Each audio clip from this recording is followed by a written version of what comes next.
മനുഷ്യനാണെങ്കിലും ജന്നത്തുൽ ബഖീൽ മറവ് ചെയ്യപ്പെട്ടു കഴിഞ്ഞാൽ അവൻ വലിയ ഭാഗ്യവാൻ തന്നെ. അപ്പൊ നല്ല ആളുകളുമായുള്ള ബന്ധം ജീവിതത്തിൽ മാത്രമല്ല ഖബറിൽ വരെ ആ ബന്ധം വേണമെന്നാണ് മഹാന്മാര് നമ്മെ പഠിപ്പിക്കുന്നത്. പരിശുദ്ധ ഇസ്ലാമിന്റെ അധ്യാപനം അങ്ങനെയാണ്.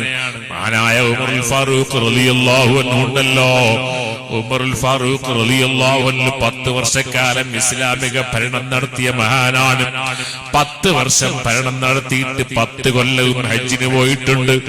10ാമത്തെ വർഷം ഹജ്ജിന് പോയി പരിശുദ്ധ മക്കാ ശരീഫിൽ കാബയുടെ കില്ല പിടിച്ചുകൊണ്ട് മഹാനായ ഉമറുൽ ഫാറൂഖ് റബ്ബിനോട് പ്രാർത്ഥിക്കുന്നു, അല്ലാഹുവേ,